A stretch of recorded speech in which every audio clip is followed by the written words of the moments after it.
Good Monday morning, everyone, and welcome to Perspectives. Wherever you are joining us from this morning, we welcome you to the broadcast. Today is Monday, March 22nd, 2021, and it is globally commemorated as World Water Day. Yes, water is value. It would always be value.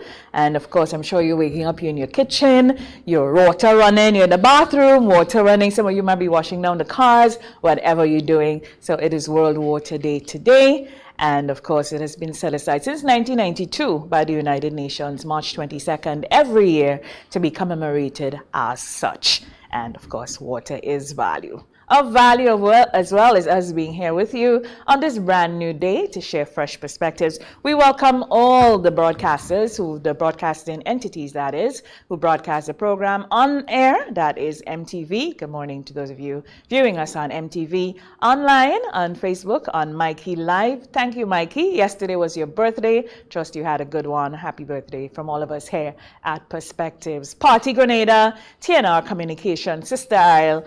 Good morning to all of you. I'm Brenda Baptiste, your moderator, and I say good morning to our expert talk panel of Senator Christopher Allie and Mr. Byron Campbell. Good morning, gentlemen. Good morning, Brenda, and good morning to all our viewers and listeners as well. And I didn't know today was World Water Day. That's news to me. Yeah.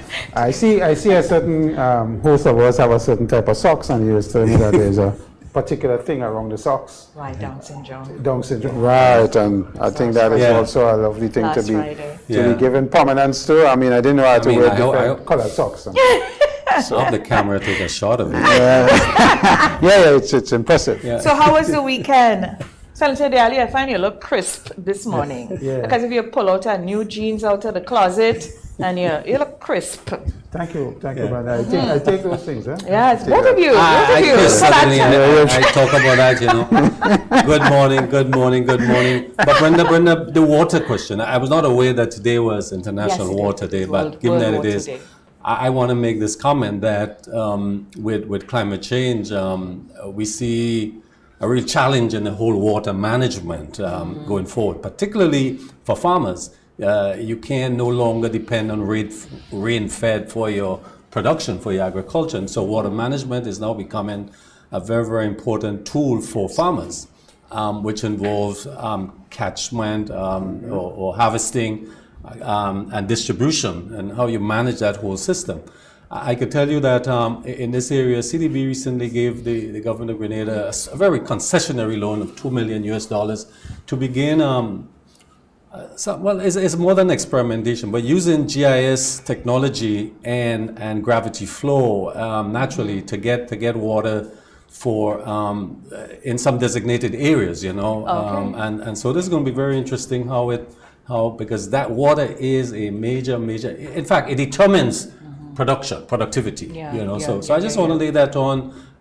Very, very critical issue and how we manage it overall going forward. Water is life, water is value. I want to add to that because of my former position as a director on NAWASA.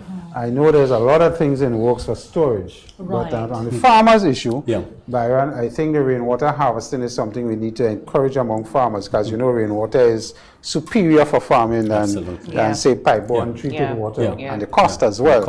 And to set up a rain harvesting unit on your farm is not a big thing. It's very simple, and it's something that probably the farming community through Ministry of Agriculture could partner with NAWASA and deploy certain units for certain farmers based on size of their farms and what they do, so that it becomes, you know, a much easier thing for them to, in terms of I want to describe this part of the SIAP mandate. SIAP is in fact implementing that this component of this particular program. But a huge part of NAWASA's mandate under the Green Climate Fund is storage. And that part of the whole thing, because as you know, it is predicted by 2030, 2035, water is going to become a most precious resource, and they're indicating that the wars will be over. The Suez Canal, Egypt and Sudan. It's going to be a big issue. It's a major. Yeah, they say the next war would be over water. And we need to sensitize our people on usage. Absolutely, the importance of it and all that. people have got more sensitive now to wastage because they're paying for the wastage.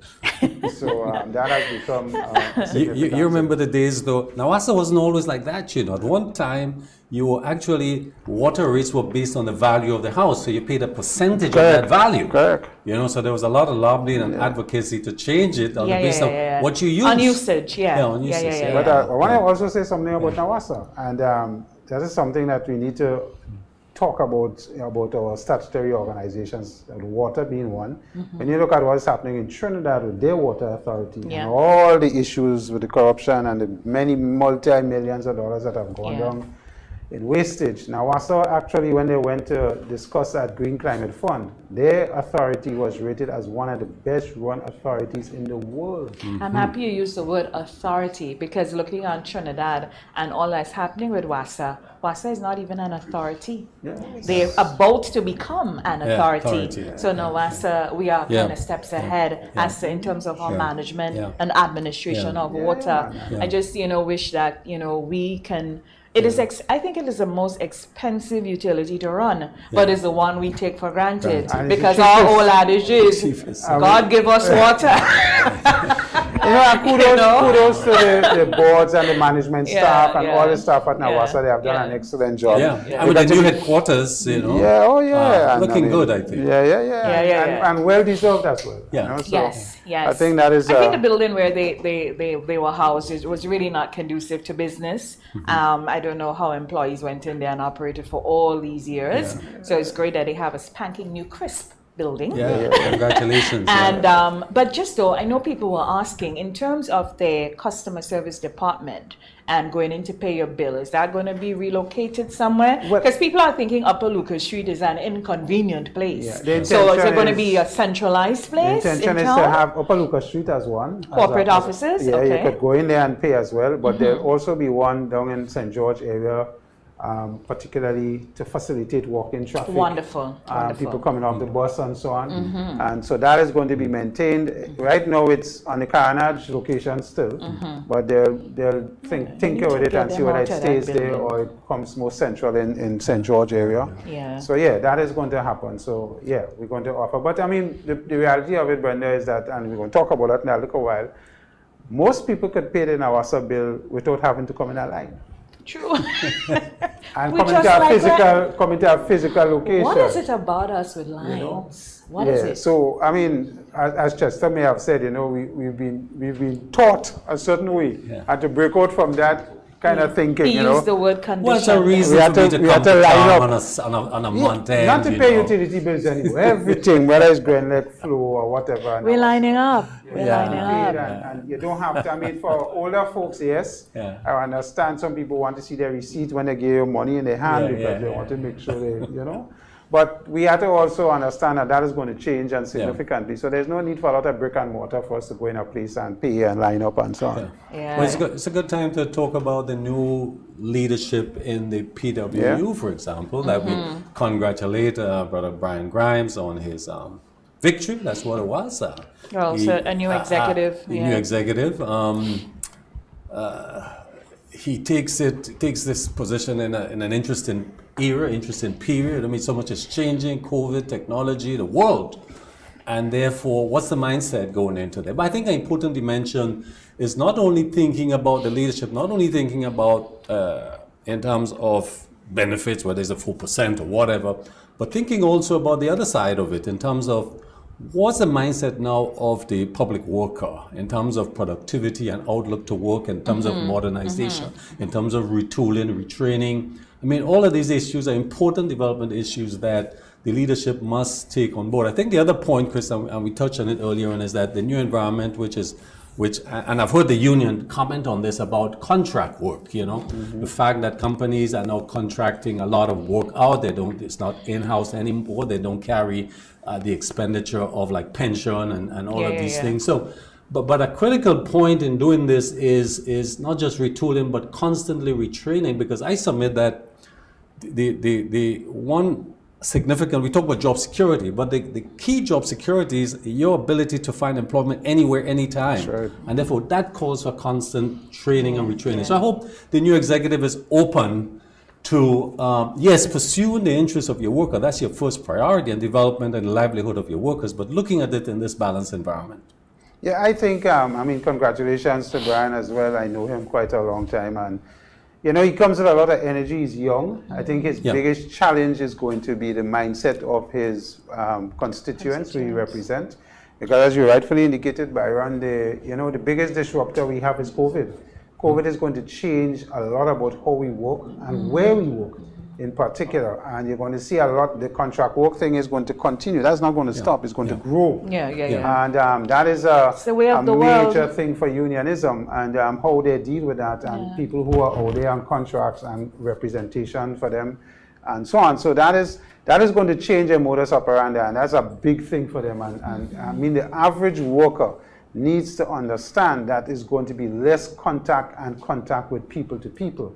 We've seen it happening in the financial institutions, loan applications and loans, getting a loan. You don't have to meet an officer to discuss anymore. Everything could be done virtual. You've seen it in medicine. Doctors don't have to meet patients initially. It could be done virtual as well. FaceTiming. And that continues. And as you see the rollout in businesses with Dcash, digital cash on your phone, there is less need for people to go into a supermarket and meet a cashier and pay physical. Correct. Right? You do your order online. There's going to be two types of workers as students. There's Zoomers and what's the other one? Zoomers and there's another word called for those that are in-house, you know? It's like you're physical, but a lot of it will be Zoomers, you know? You're not going to see people there will be very little need for brick and mortar buildings. Brick and mortar. For people to go in and physically be in a space and conduct business. That is changing rapidly. There's a study out by the Wall Street Journal that says that the most successful, I think 1, 2, 3, 4, Amazon being the top and the rest, they're not brick and mortar. Because what Amazon just basically do in terms of brick and mortar is warehousing, which they have outsourced a lot of it. So they're certain that, you know, online businesses and all of those things are way up there. Is robots straight in the warehouse? Absolutely. They're not bodies inside machinery. And so it's I mean, the average worker, as Byron rightfully indicated, have to be constantly retraining and getting themselves retooled and prepared for a different market, a different job offering that is going to come, and see what is going to happen. It's not going to be business as usual. Because and that is going to be Brother Grimes' biggest challenge. Oh, we have him in at some point so we can have his perspective. Certainly, I'd like to congratulate all of them. The first Vice President, all those who vied. We'd like to congratulate. It was a difficult... It was probably a testy one to win as well, because he was up against a lot of fodder that was out there. Some of it seems so calculated. As week after week you saw certain scripts and scribes and talking heads. Politicking, that's good. No, that's not good, because what is happening is that there's a demonization. There's not an analytical It became spin personal. Because and it's in everywhere. Let's be real about it. Even in Carnival, especially, I've seen it. Okay, so Boise can be great. You know, it's only Boise then. No, two can be great at a time. Boise can be great, Natty and Thunder can be great, Ajamo can be great, Scholar can be great, and they can exist in the same space. We seem to believe that there can only one at a time. And then we want to tell you, go and sit down. We tired of you know that kind of thing. So there was this constant machinations against the young man. He's too young, he egotistical, he's an NNP, he this, he that. But I'm sure the workers saw through that. I'm very happy because I think he is part of a dynamic that should shape a new sort of Grenadian youngster, you know, who want to rise, you know, in the fore, and who I, as a senior, in the next how many years, would be happy to lead, because if I ain't get that, I'm moving to Canada, right? But they take care of seniors. But, you know, I am really, really happy that that is happening, and the challenges you guys mentioned about, you know, the public workers. Remember, it's an organization that has been structured for a very long time, and people are akin to a certain culture, and it's going to take some doing. But I believe with his energy, the fact that there are so many other people who are experienced around him. I mean, even though some of them might be young, like somebody like Sister Daisy Hazard, she's a young person, but she's been there for a while. The first Vice President, Fimber Thomas, you know, those sort of people. And there are other great public officers in there who can really mold. And I just like to caution in all the energy and so on, because we have some precedents. If you talk to any of the people from the revolutionary period, right, and you ask them about regrets, one of the first things they go to, man, we were young. And a lot of people might say, oh, that they're just trying to make an excuse. No. What they're saying is that they were at a time when the other side of their brain wasn't fully developed yet to, you know, kind of consider certain things. So, you know, when you're young, you feel invincible. You have energy. And you're made right. Yeah. So just be guided that we need yesterday's children, those who have walked the road, those who have paved the way, those who know what it feels like, and we need the young, the new energy and the innovation that to go together. And I think together, that would be a force, right? One does not have to exist at a time. If that was the case, Adam alone would have been the Garden of Eden, and none of us would have seen the face of the earth. You couldn't have said that any better. And on that note, colleagues, I mean, the vaccine, I mean, how's it rolling out? We know what happened in Europe with our jab, particularly the AstraZeneca University of Oxford. We've heard some positive news about it. I mean, what's the rate of our vaccination? How's it going? I mean, are we satisfied with the rollout? I think the Byron, as you said, the AstraZeneca issue really put a blow in the hesitation and increased the level of hesitation among the average person. Because that blood clot issue that rose its head in Europe, and now that we hear it was all a big kind of sham, and it's all politically led, and there was no real science behind it. There were a lot of people who had some hesitancy when that came out, and you know, that's a major vaccine we're using here as well. Everybody the thought, vaccine, you know, my goodness, no self are not taking the shot and the jab. And that I thought dealt a real severe blow to the uptake, and it's something we really had to work hard on in terms of the information we give out there and so on. And I still believe that we need to, this race is a serious race against time with the variants. We know hearing that there's a new variant that has emerged that a PCR test can't even detect. You know, so I mean, there's a lot of things going on with this particular virus that our people need to know. And I keep saying, Brenda, it boils down to a simple thing.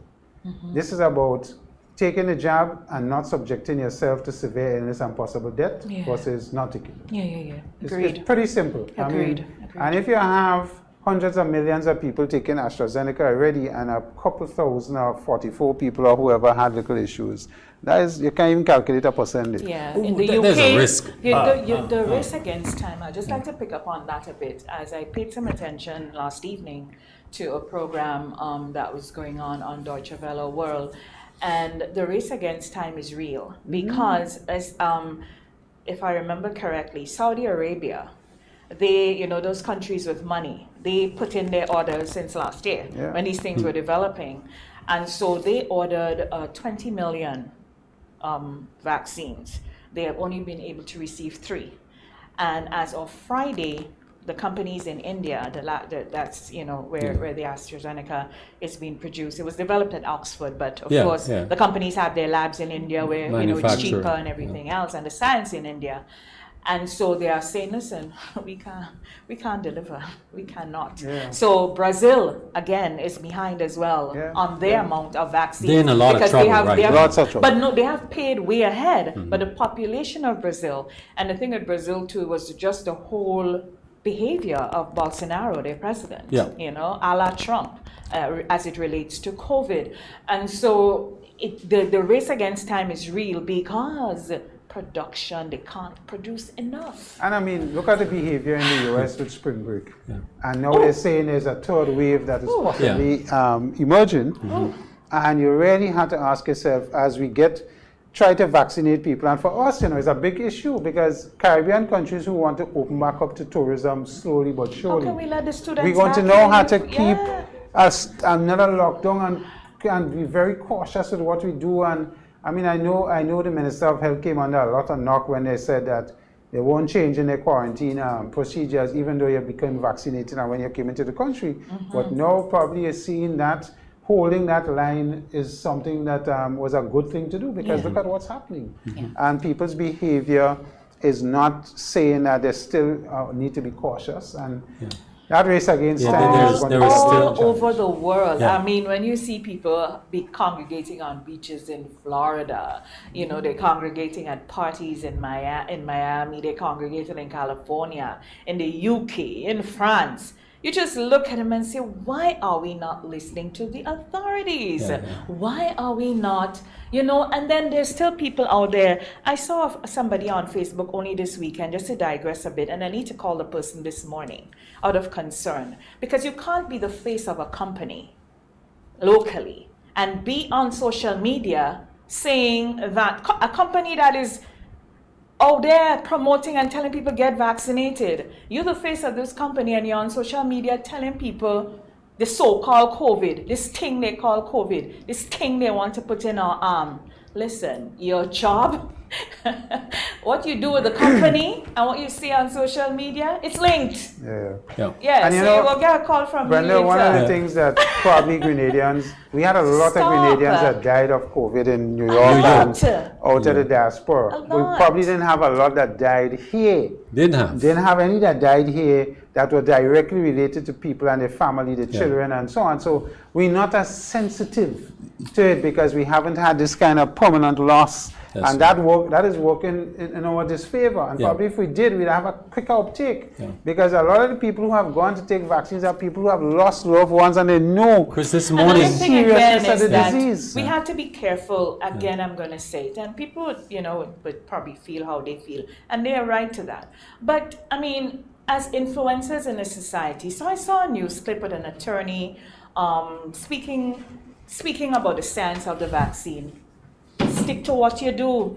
As a private citizen, you could have an opinion, but you're just out there talking about this thing in a scientific way as if you know what's happening. And then to our discredit, we don't get the scientific side of it.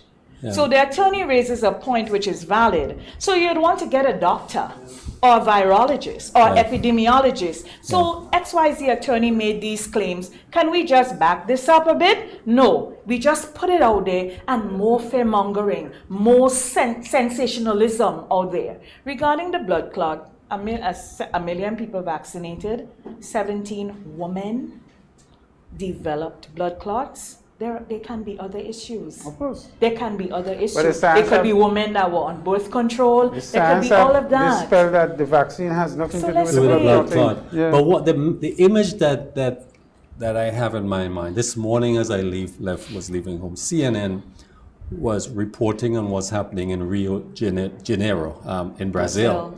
And we saw lines of elderly persons and others waiting for the vaccine. There was none. They were desperate. The families that were dying. And I'm saying here in the Caribbean and Grenada, I think we're very fortunate that anyone today that wants the vaccine can go into a clinic, could go to Grand Anse, could go to the mall. And this is very, very fortunate. We are fortunate to have this facility right now. And I'm saying that it's your personal choice. I took it. I would encourage anyone to take it because of the risk in going forward without a vaccine. In other words, we need to look at the pandemic in a global aspect. We can't say that, as you said, Chris, Grenada is fine. We don't have the experience of illness and persons being put out of emergency wards. We don't have that and dying. So this is what is informing us, that we're okay. But we're not okay if we look at it from a global or regional perspective. In terms of not okay, before we go to the break and bring our guest in, there are a couple of things that we too have to pay attention to mind not going on a yard before you step out abroad, yes. as the Jamaicans say. So there's a developing situation in Chantemelle. A couple months ago, there was this situation where a couple of the residents became concerned enough because there were farmers being disenfranchised, number of people being disenfranchised in the community, various things happening. Apparently the police came in a couple times. There are eyes or hands pointing in a particular direction. And they say the individual have close to about 80 charges in court, but still out there wreaking havoc on the community. Law enforcement, this needs to be made a priority. Now I believe there is a gentleman in the community that's missing. They are looking for him because there seemed to be the feeling that he was one of the people who had an issue and was become so overwhelmed. And people carry issues differently. So probably it was very worrying and troubling for him. And now there's a situation where, the community is searching for this gentleman for the last couple of days. So we have to, law enforcement, this has to be made a priority, and this needs to be treated with top diligence and urgency. There's also, yesterday, I was having my lunch and I saw this live, actually Mikey Hutchinson's brother, Michael.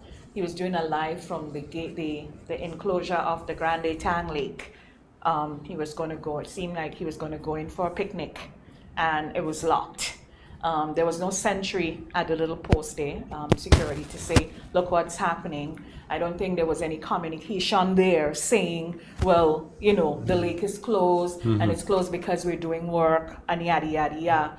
And so he was on a live, and there were hundreds of individuals on the live, and it was very, very negative because, all right, somebody might want to watch it and say, oh, he complaining, but it's not that. We need to be very clear in our communication. Things like our lakes and parks and so on, if they cannot be used, we need to know. Like, I'm sure the entire country knows that Fort Frederick, there was vandalism there, and so it has been closed for a while. That has been put out there over and over. Nobody knows what's the situation at Grande Tang Lake. So you show up there to enter, to enjoy, and then, we have all these prevailing things where people starting to feel like, oh, they're selling us out, oh, we can't go here. No, we don't. So these things need to be managed carefully, very, very carefully. And so, we need to know what's happening at Grande Tang. And if it is that people drive there and it's closed and they can't enter, at least there should be something there. And I'm not even saying I'm noticing that because not everybody could read, but maybe the sentry should have been there to say you can't enter the lake because work is going on, we're cleaning, the lake is out of service, there's an investigation going on, and we don't want people to compromise the area. Something should be said. But we on the back foot with these things, Senator Allie. Yeah. Help! Yeah. You're so right. The communication needs to be stepped up. And I know there are a lot of work going on around the lake and dealing with the cleaning and probably the danger to the average person who may come there and they don't want that. So, but you need to say something. So people is informed as to what is happening, and it reduces the noise, on these issues. So 100% support that. And sometimes it's just the little things that we don't pay attention to, and then it becomes huge. It blows up. It blows up. It blows up. It's just one of those things. Well, we got to take a quick break. You're looking at Perspectives. We take a break. We'll be right back. This morning we're having a conversation with the Promoters Association of Grenada, the public relations officer from the Promoters Association. He's here to talk with us, and we'll see you in just a moment for more Perspectives.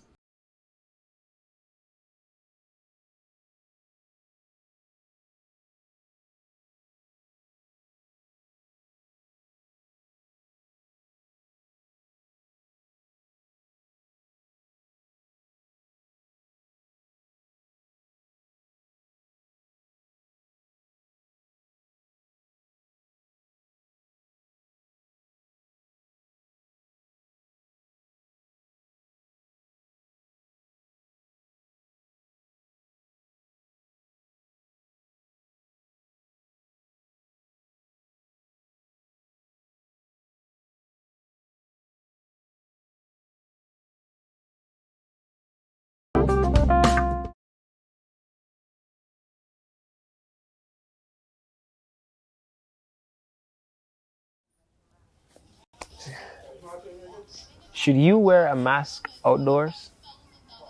Hey, I'm just masking for a friend. Besides, it's the law. A message from the Ministry of Health. Be COVID-19 smart. Wear your mask.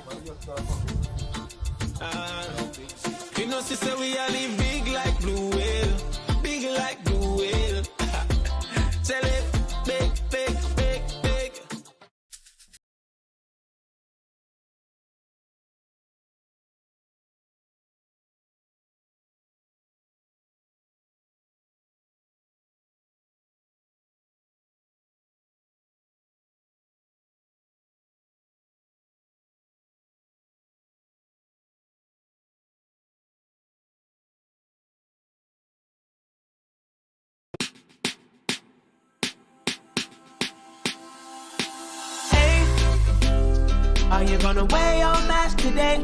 You see everywhere you go. There are rules you got to follow, so don't you say COVID-19 will delay.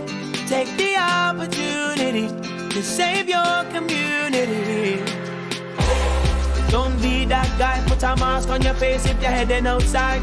It's your life, my life, more lives will be taken if we don't try. If you feel any symptoms, call the hotline. Stay inside until you feel fine. 6 feet away every day. Keep COVID-19 far from work. Keep Grenada safe. Beat COVID-19.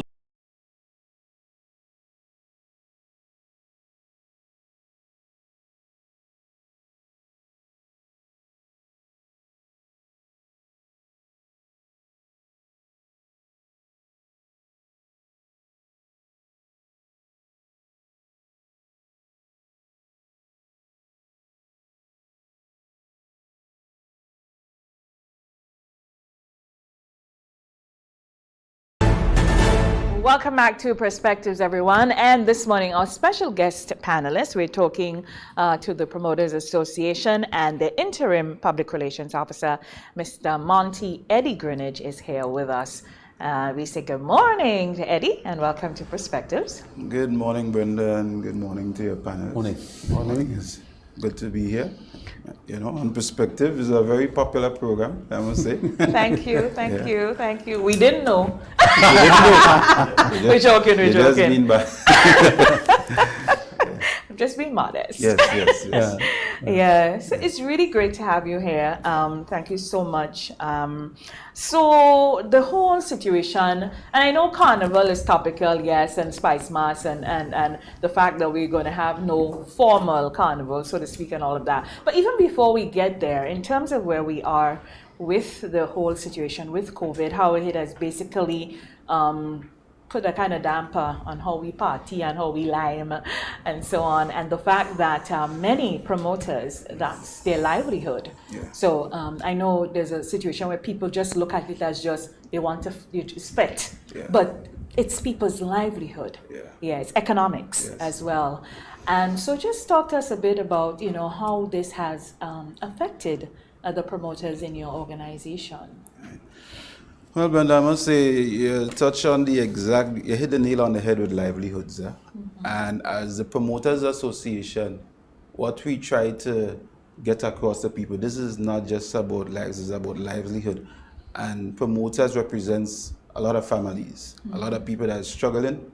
And at the end of the day, when you can't, people don't understand what it is to be hungry. And I use the word hunger because it's relative.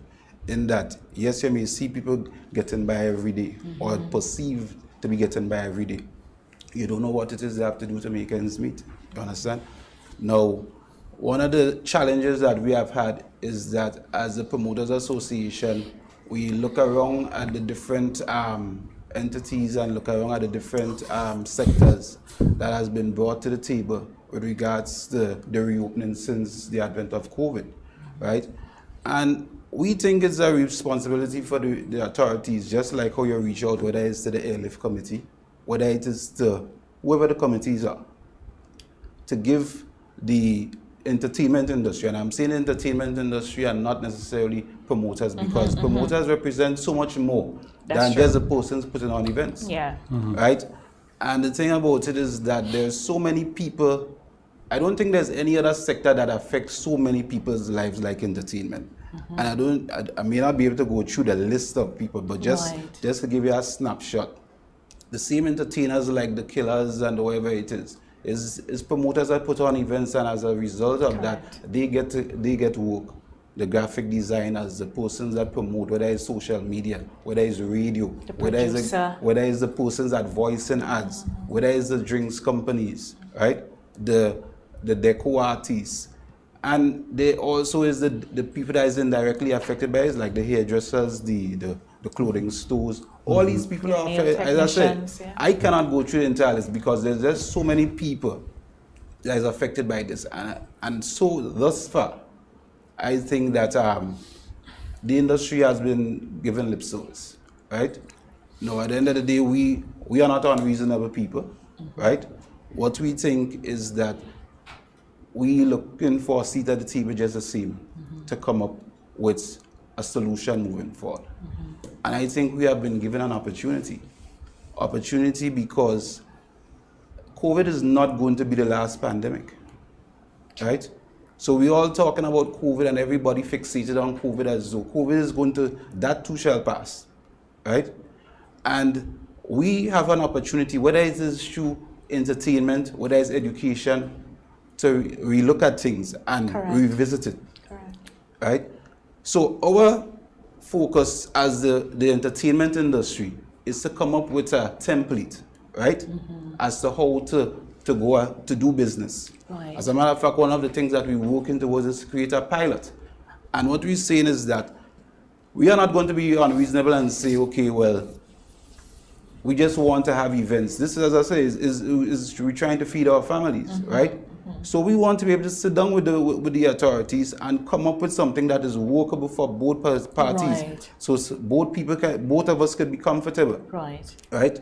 Because in the absence of that, what is happening is that there's this perceived things are going fine, things are not going fine, because if you paying attention, you would see events popping up all over the place that may or may not be adhering to whatever the protocols are. Correct. Right? So why not put this in a controlled environment whereby promoters no longer have to wonder, right? What do we expect from you, right? It's all well and good to put out a list of protocols that people have to follow, but that has to be in conjunction with something else. How do we move forward? How are we able to feed our families? Right. So what approaches have you made as the entertainment industry, the Promoters Association, what approaches have you made to, let's say, the COVID committee? Right. To say, listen, these are our ideas, this is what we want to do, what are your thoughts? Yeah. Well, to go back a bit, since 2020, the latter part of 2020, we had reached out to the COVID committee and we've had a couple meetings, one via Zoom and the other in person, right? And we gave a number of recommendations. We've had sit-downs, we've had meetings, and I'll be lying if I said it was received in a positive way. Do you get a feeling that entertainment is not priority? Yes, you can't help but get that feeling. And I think it's not just about priority because there's other priorities. I think it's not given priority because there's a perception about entertainment. It's just like, if you really have been paying attention over the years and you look at the genesis of entertainment, right? Whether it was steel pan or Calypsonians or soca, it have this gangster overtone, right? Yeah. As though we're not the upper echelon of society. Yeah. We don't represent that base. Yeah. So because we don't represent that base, I guess we don't get the time, right, and we don't get the seat like everyone else. Right. But at the end of the day, we keep this economy turning. Right? Well, you keep us feeling good. That's even for our psychological balance. Well, of course. Even if you go, as a matter of fact, even if you go to a bank, one of the things they take into consideration in their matrix and giving you any kind of loan is entertainment. That's because correct. They understand that entertainment is a factor of life. Yes. Whatever type of entertainment you choose to have, they have to be entertainment. That's correct. Right? Yeah. So at the end of the day, as I said, I think that when we reached out, to go back to what I was saying earlier, when we reached out to the COVID communities, there was some advances made. Remember, in December there was opening back up. Right. And then we had the situation. And then we had a situation where things had to be locked down, right? So, but sometimes you take those pluses, but you take it away with certain things. Okay, like people sometimes tell me, I'll be careful when you're in a position, as you were saying earlier on, I was listening to your discussion, how you come across. And I just think that, okay, to say, for instance, and not to say who says that, but that left up to me, there'll be no entertainment. I've heard this uttered more than one. At a COVID committee meeting? Of course. Yeah, people need to keep their private convictions to themselves. And as I say, sometimes is about people lifestyle. Yeah. That might be not your. That may be not your thing. Keep you understand? Quiet. No, a lot of us like to say we in this together, and as I always say, that's relative. Yeah. And I say this is relative because really and truly, some people's lives have not changed, right? Have not changed because their everyday life was to go to work, go home, go to church, and socialize within their own circles. Correct. So going out in a public way in any kind of a entertainment environment, was just not their thing. And these are the people sometimes that make the decisions and they are guided by their own convictions. That's right. Now, I don't try to impose my will or way upon you. So at the end of the day, all I ask of the powers that be is to do what is required and do what we are all taxpayers. Yeah. Right? We expect you not to treat us any less than whether it's the airlift committee or the hotel, whatever the case may be. We are important too, right? And there's just so much you can take. Yeah. You understand? Yeah. I must say there's positives beyond the horizon because we have secured a meeting tomorrow. Great. With the Minister of Culture. Culture, okay. Right? So our intention is to lay out what we think is a way forward. Right. So you have plans. Yes. Great. Yes. So because as I said, so far it has always been what we can do. Right? Senator Allie, that fall right in your wheelhouse. Yes. Because of your personality and because of your science as a mediator, somebody who manages different personalities, an administrator, and you're sitting right at the top in that place where all they keep telling us, no, we can't jump up, no. We can't party. Why? Montee have an excellent point in of the reach of the entertainment industry to the average person is significant and extensive. There's no doubt about that. And there is significant fall off in people's ability to earn revenue as a result of the lockdown or the close down of the entertainment industry as we know it. Yeah. That is without a doubt. And there must be a way to do something that could give people some sort of relief. And I mean, the discussions, listen, COVID new for everybody. The pandemic is new for everybody. True. But we have to come up as a people with ways and means to work on how we could do something that could get reach to people and get relief to people. Because government cannot give relief to everybody. Correct. And to every sector. That is for sure. So if you guys are coming with novel ideas, is how it can work. I mean, I think the biggest risk that needs to be mitigated in most entertainment events, and we see it now, with the limited things that happens in different parts of the country. I know people have liquor fets here and there, restaurants have the liquor thing where they do karaoke and so on. The issue still is when we start to drink as a people, forget the protocols. And because historically we are people that like to touch and wine and grind and so on, that is a reality. And when we may come to you and say, listen, we'll do an event, the event we'll try to follow the protocols, but our people ourselves forget that. I mean, the classic is what we just spoke about earlier in Miami with those people coming on the beach. Everybody forget there's a thing called a mask. Yeah. And the environment. So there's a risk there and there's a management issue. And I know as we talk going to Carnival, but you're very good at managing risks. Yeah. And so we have to manage those risks. Yeah, it is not about, and I suspect going forward, some of the ideas that will come on the table is maximum numbers to a venue. Correct. And having type of things before the protocols you have before you enter the venue. So, I mean, some of those things probably can work and we'll have to try it and see how it works. Because remember, as Montee aptly said, everyone benefits, everyone. Yeah. When he puts on an event, when I go to the door, I meet his people there, and I meet the people from the VAT office right there. Correct. And not only that, Minding the government's business. The bigger issue that Montee probably didn't speak in detail about is a psychological relief. That is a huge issue for us in COVID. I mean, and a lot of the reactionary behavior we're getting from young people and not so young is that there is no relief being in the lockdown and being conditioned and being constantly policed, not police, but police in terms of the protocols. Yeah. That has an effect on the psyche. It does. And one of the ways to alleviate the psyche is to have an entertainment event that people would enjoy, of all ages, but within some level of control. It is not as simple, it's not an easy thing, but the discussions have to happen. I think we need to find a way. Yeah. Before I go to the to Mr. Campbell, our Facebook people say we don't engage them enough.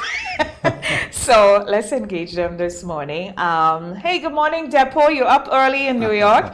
He said, as I said to Eddie in a private conversation, the move of forming an organization to represent entertainers is excellent. My concern, though, the internal and external wrangling, that is more of a challenge. You agree? Yes. Yeah. Don Mark is saying, the reach is significant, and she's talking about the reach of entertainment. I offer personal development and coaching. I have been indirectly affected as well. If clients or potential clients cannot earn, then they won't be able to purchase my services. Yeah. And I mean, as I say, the entertainment industry, I know of a particular business in the South that is a service provider to the entertainment industry, and that business has been significantly impacted by the lack of events and so on. I mean, and this gentleman's entire business was built around entertainment. And you could well imagine how the business have been decimated because of the lack of events and the COVID environment. So it is not a simple thing, and it is something that we have to engage. I mean, and the more we engage, I think we are talented people. We have brilliant ideas that could come forward. We need to engage and see how we could work together.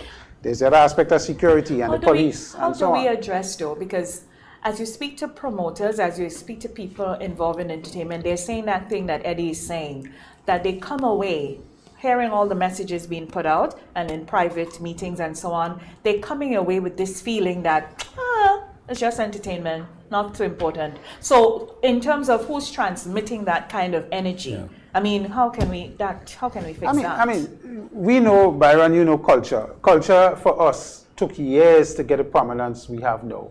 Calypso is a good example. When I was a young man growing up, the only calypsos I knew about was Trinidadian calypsos. We never but you knew. always knew music. Yes. You always knew how but to we dance. Never, you know about parties. Yes, but we never understood and how it makes you feel. What we could do as a country and as a people. I just use culture as an example. Entertainment falls in the same thing. We now expose and we realize we are up there with entertainment as well. The kind of shows we could produce, the quality of shows we could produce. It is now for us to sit and say, how can we work with all the constraints that we have and put on. I know there have been a lot of discussion about virtual events. And our executive producer here is very well versed on this.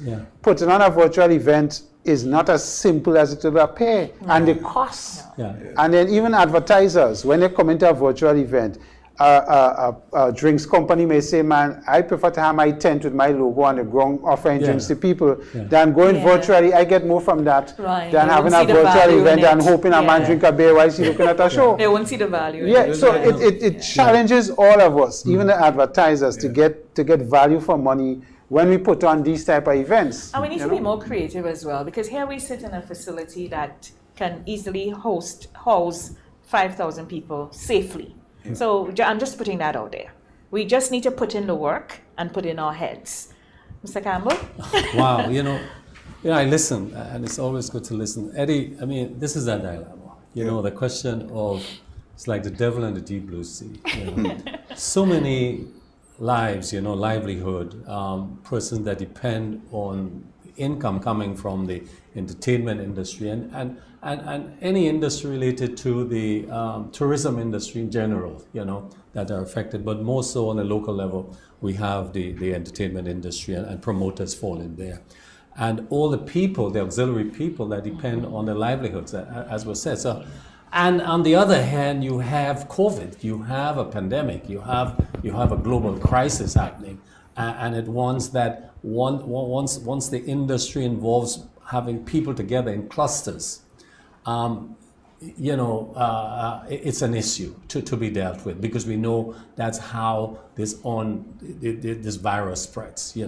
So how do we balance this to be able to operate in a safe, quote unquote, environment, and at the same time allowing all these multiple of individuals to earn a livelihood? And as you said, Chris, also the psychological effect, all the issues there.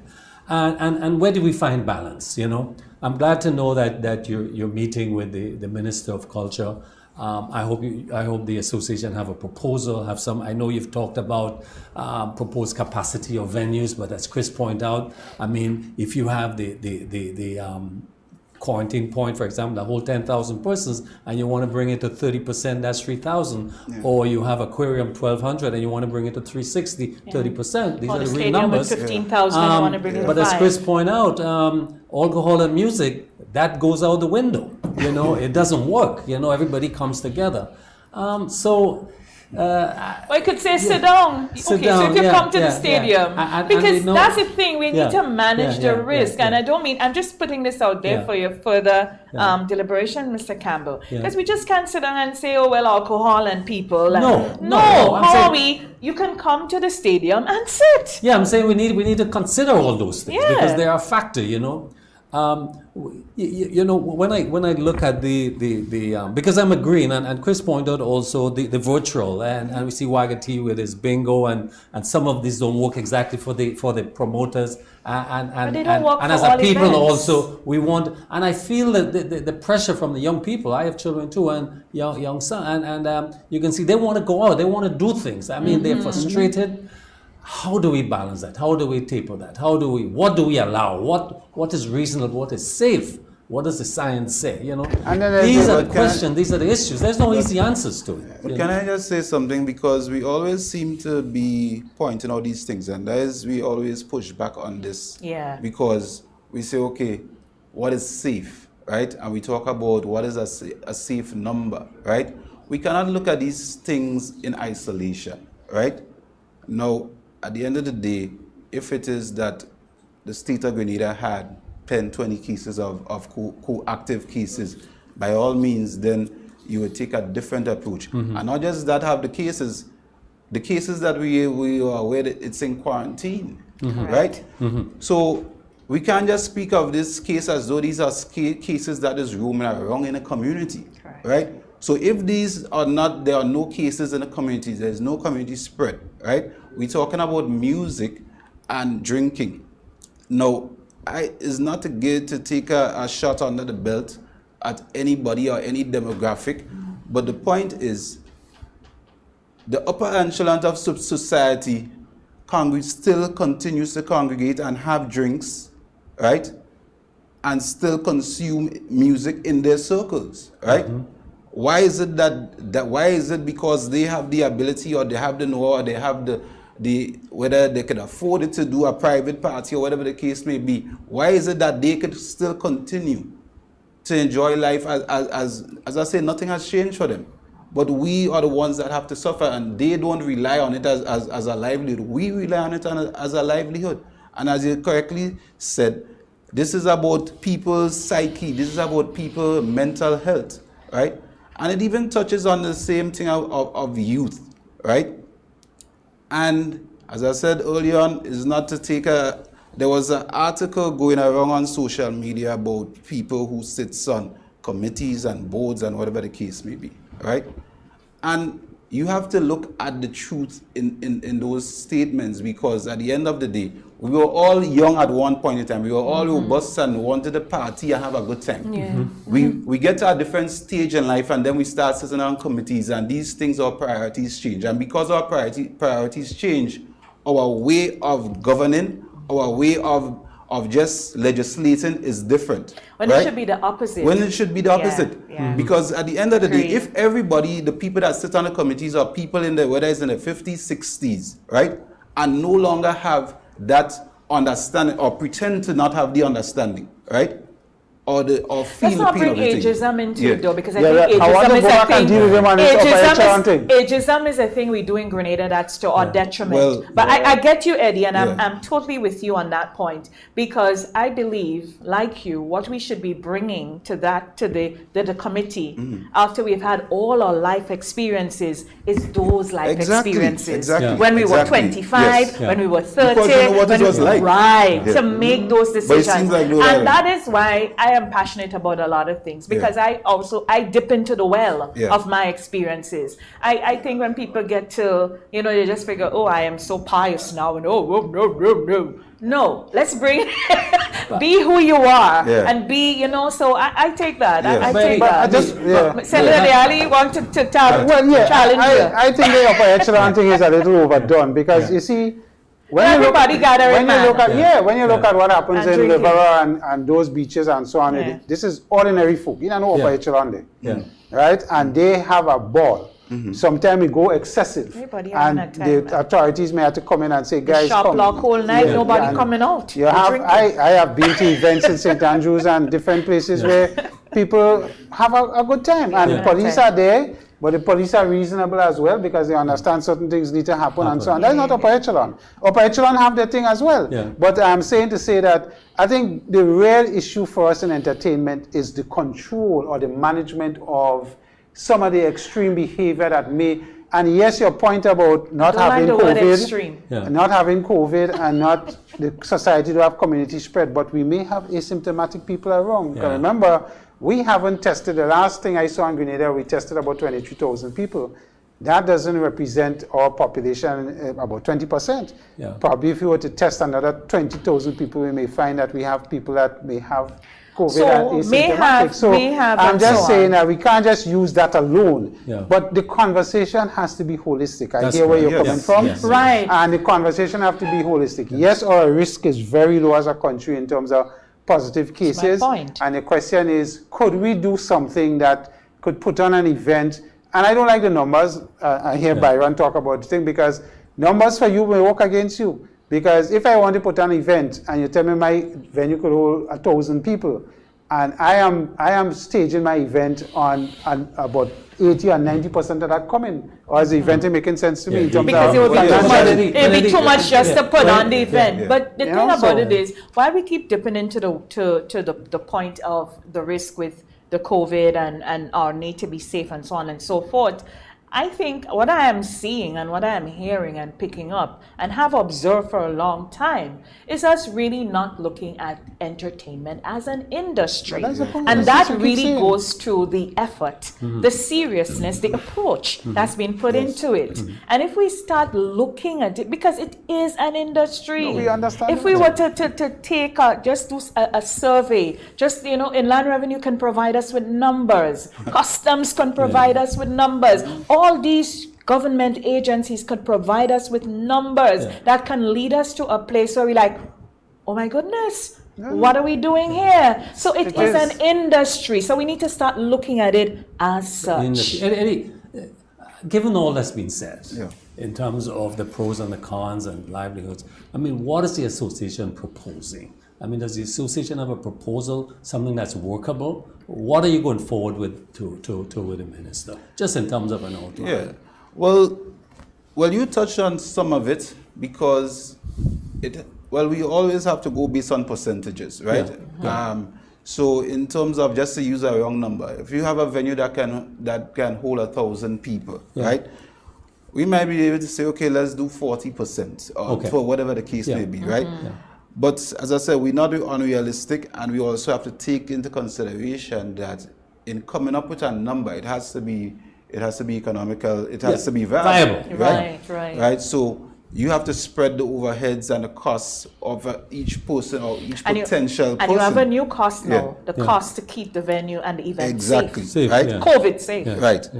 So that is why our aim is to reach out to the authorities. And I don't want anybody to get really deluded by this, that our aim is to work with the authorities. Correct. This doesn't have to be any kind of a combative relationship. No. This is something that is about a discussion. We have to learn to talk together and work we together. have to be able to learn to agree and disagree and move forward to the betterment of everybody, right? So as I said, that's why I'm looking forward to that meeting.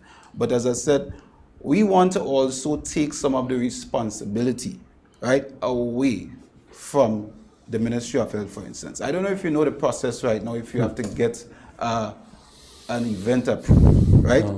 You have, whether it's private citizens, promoters, everybody, if you have to have an event and it has to be over the allowed 20 persons, right? You have to do an application, right? So they have to process all these applications. Everybody calling them, use my application. Why do that? We have an association that represents in excess of 200 people, right? That represents how many different families. We can be that firewall between you and the promoters, so they could pass the applications through us. We speak to you and we pass it on to them. So it cuts down on your workload if you get where I'm coming from. You're talking about increased efficiency there it's as well. Increased efficiency because the wait time, my experience of the wait time, it has been ridiculous. Sometimes you put in an application and a whole month passed and you didn't get any feedback. And in the context of events, time is crucial because you have to promote the event, right, and get it out there for people to come, right. We have never come out there. There are people that got stimulus and so, and I know it's a tricky thing when it comes to speak to stimulus or so. What we're asking for is support, right? Right. We're looking for support, and we're not ruling out any aspect of what form that stimulus might be. Like, right. But at the end of the day, doing events in this current climate would even be more expensive because let's say even security to ensure that persons abide by whatever the guidelines that we come up with. We have to get because more security. The biggest thing is the patrons. As much course. as they want the Fed, they would muck it up for you.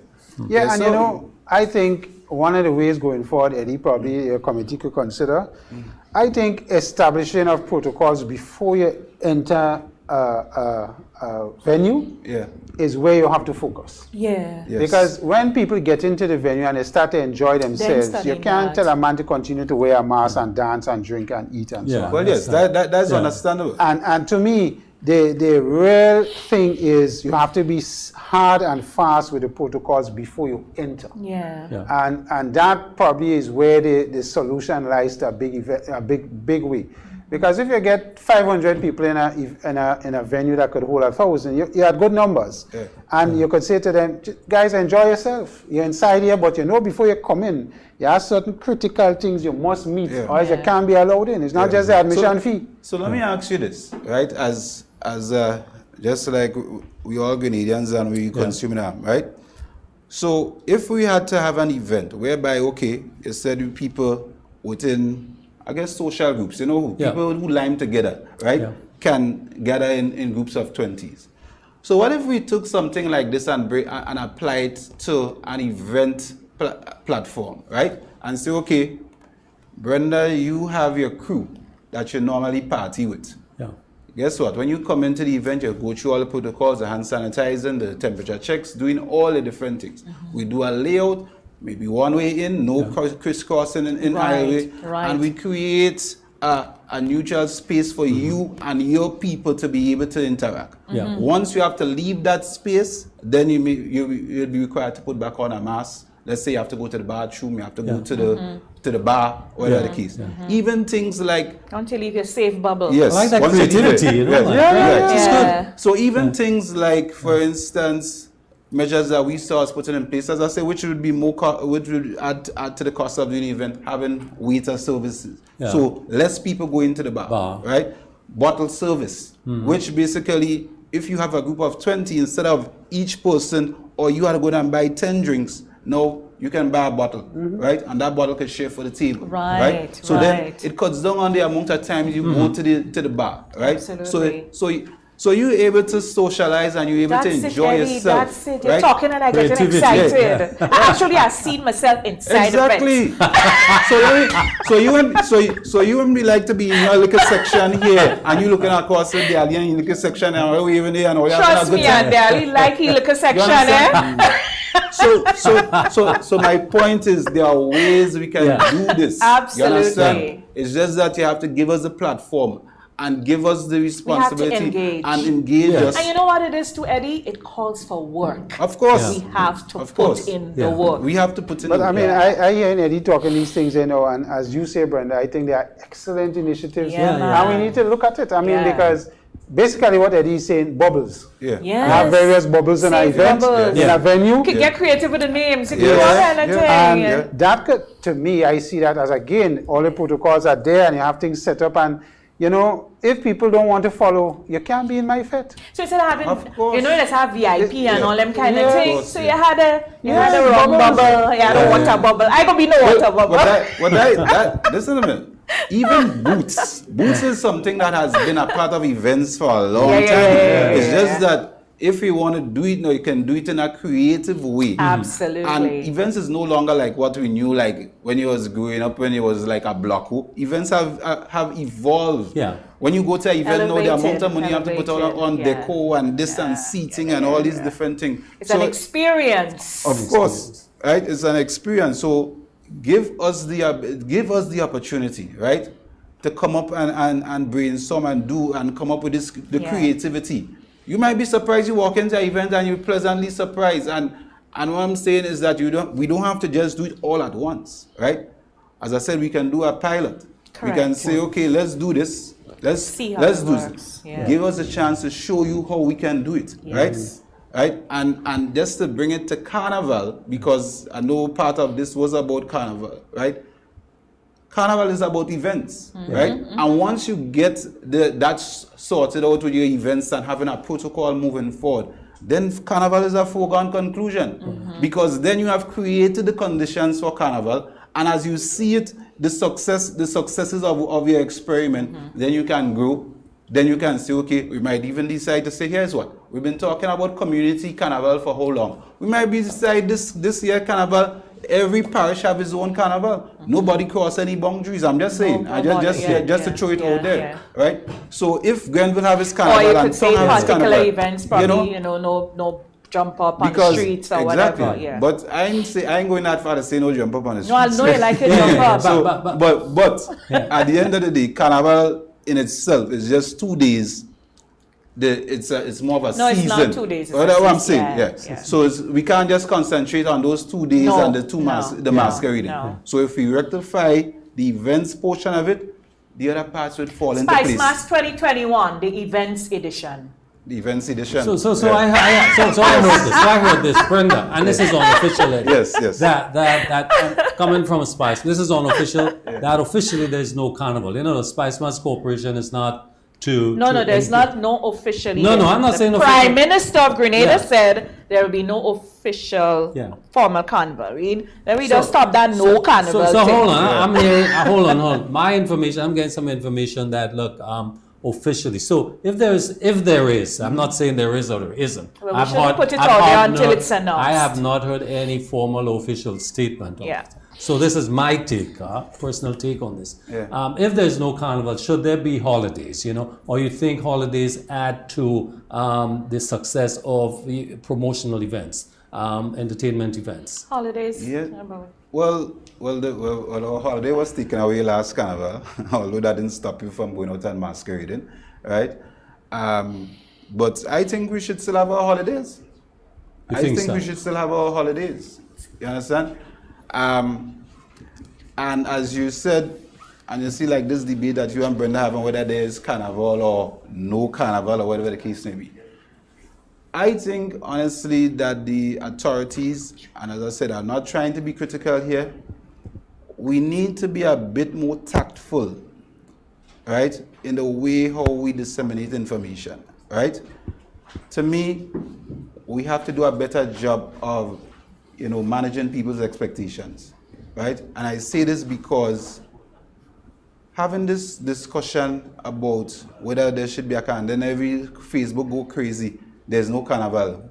Everybody take away what they want from it, right?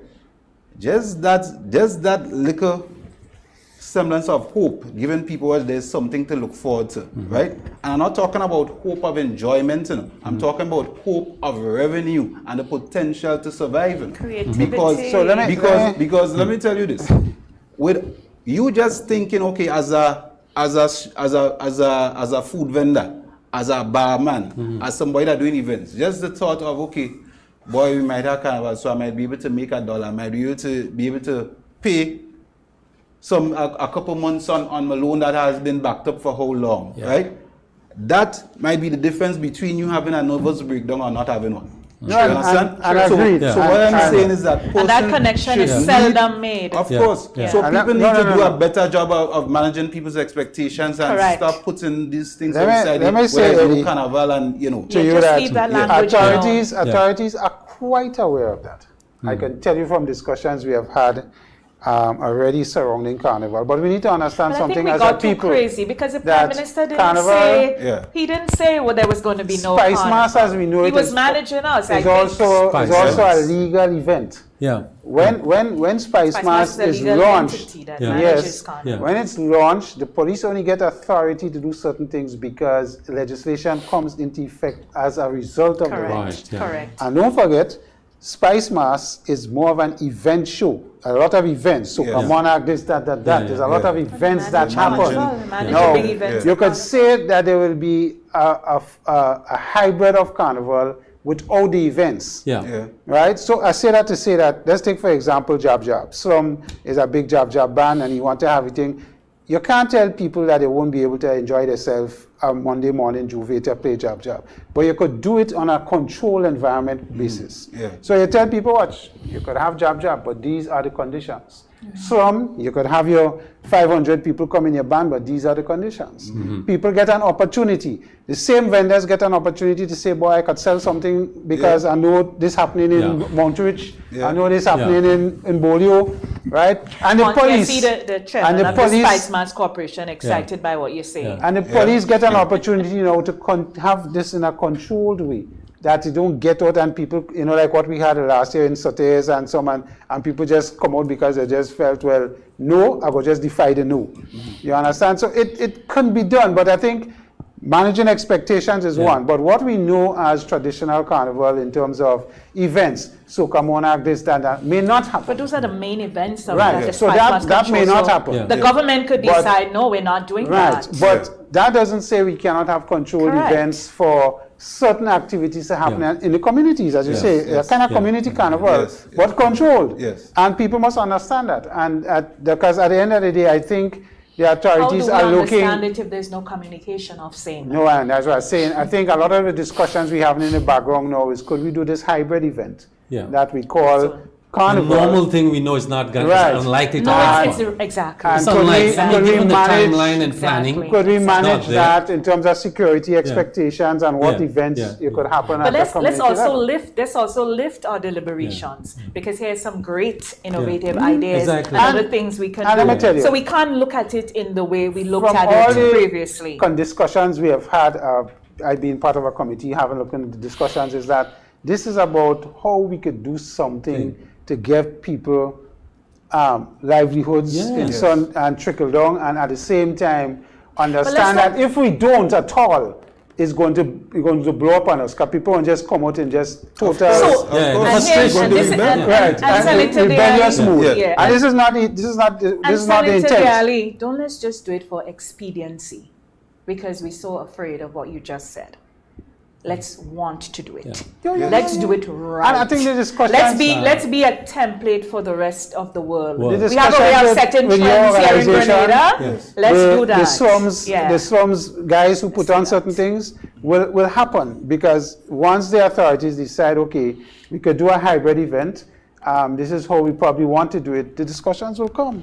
Because people on the committee also have to realize if that you do a pilot, you know. While they manage what the state does, these are the people that have the experience. There'll be other people out there that have, you know, the other ideas. So it's a merging. It's a, you know. As I said earlier on, I'm not telling people stay in the lane. I ain't going that far, right? But you cannot be having a discussion on entertainment with all the critical components and people that make entertainment involved. Correct. Right? No, but the people have Everybody been can have opinions. The people have been involved. They have been that involved. discussion starts since in February. And promoters have been there, Masqueraders, Calypso representations. They have a lot of people on that. Well, so we need to extend out now. Well, hold on. There have been discussion with individual promoters or the Promoters Association, because I can tell you. Individual promoters. Well, you see that, and there lies a problem, because there's an association, right? And if you're reaching out to individual promoters, don't you think there's a problem there altogether? Well, yeah, probably. I mean, I am not the organizing person of the committee. I'm just saying there have been representation of a wide cross-section. Because probably the association should have been there. I don't know. Because at the end of the day, if you're reaching out now to one person or two persons, then you're getting up this perspective of individuals, right? We are in the business of representing everybody, something that could work for everybody, whether it's big promoters or small promoters. let's not use words like big and small. No, but but was the come engagement on. though? Because for instance, if I let's just use this example. For instance, anything I want to know right now about vaccine and all that kind of thing and what's going on in the world, I go on Dr. Fauci page. Okay. You get me? Yeah. So maybe it could have been a situation where, you know, the government wants to start to have the discussion, or whoever body, and they're saying, okay, let's put on the biggest events in Grenada. So let's see what Waggy had to say. Let's see what Judah had to say. Let's see what Steve have to say. Maybe that was it. I don't think it was a start, but it's at the stage now where it needs to become a real big melting pot of ideas. It's not that it's not a matter I get of you. idea, I get because you. I get you. the same Wagiti and the big promoters are a part of our association. They come to our meetings. They give very valuable feedback when we have our meetings. Right. I like the idea that there is an organization representing. That makes a big difference. Long overdue. But in listening to all of this, I think, the ideas I'm hearing coming from you, from the association, it seems that they're, the compromise and the understanding seems that something would happen. But I think the science must guide whatever happens. Of course. And the reality of the situation too. Because we know this thing is so unpredictable in terms of, and it's so dynamic and changing that it's an on-the-spot decisions. But I like the idea that you're dialoguing with the minister, with the ministry, and the association has a grouping. So it seems that there will be something is emerging. Yeah, and I think the authorities is quite aware of the difficulty the average person have faced without having events. They're also quite aware of the challenges of putting on an event and how it can be managed. And they are not trying to justify, but they have started those conversations since in February to say to people, listen, is there some way we could do a hybrid event that could manage all those things that you bring up in terms of promotion? And I really like the idea of this pilot event.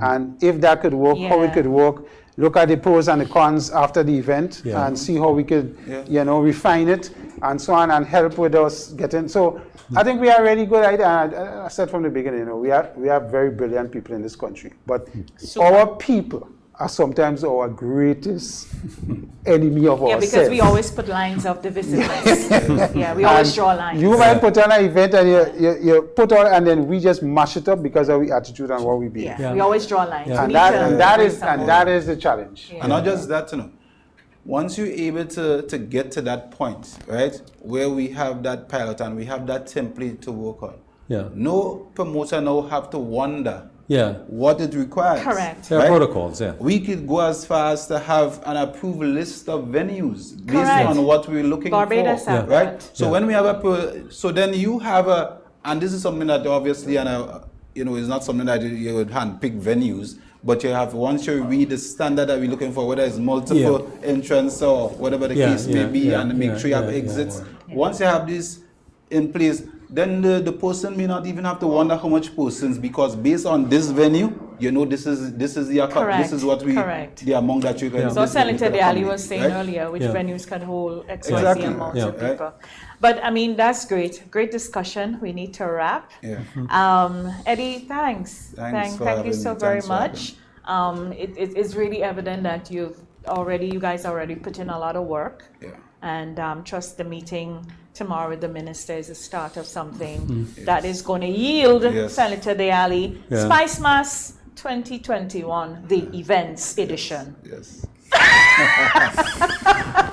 I'm just putting it out into the atmosphere. I don't just release things into the atmosphere. And then the universe just grab it. So thanks a lot. The one thing though, I think for the discussions to be successful, as you pointed out, Senator Allie, that the discussions have started, the authorities are looking at it. I believe your deliberations and discussions will be enriched from the input on their side, and so I trust that they can now form part of the wider body of that discussion as we move forward. All right. To GCNA, Grenada Nutmeg Seasoning. Listen, this is Grenada in a bottle. Grenada in a bottle. Senator Allie, you get this yet? Yes. I tell you, I'm everything. What? I'm a big supporter of the value added at GCNA, and I tell you, the teas, I mean, we don't talk a lot about the teas, but the teas are also excellent products. Yeah, they are. And the seasoning, some people may have different taste in seasoning, but I think it's something they should try.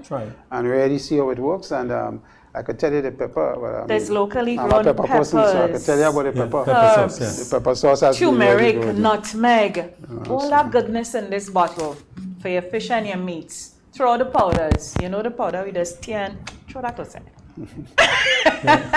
Go to the GCNA and get yours today. Of course, those of you, depot, somebody want to buy this and send this up into New York for you. You can go to the GCNA Novelty Store at the GCNA Complex on Kirani James Boulevard. Of course, get your GCD Nutmeg Spice Tea. You have moringa, lemongrass, all the good stuff, all things nutmeg. And of course, nutmeg is Grenada. Again, Eddie, thanks for coming in. Thanks for having Our me. best wishes. Keep up the hard work. Always. Good. Keep up the hard work. And our best wishes to you. Send good energies to you and all the promoters and entertainment. Gentlemen, have a great week. You too, Brenda. Be good. You too. Until we see next time.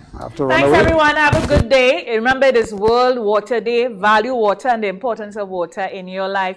Until another Perspectives, which is next Monday, I'm Brenda Baptiste. Bye-bye.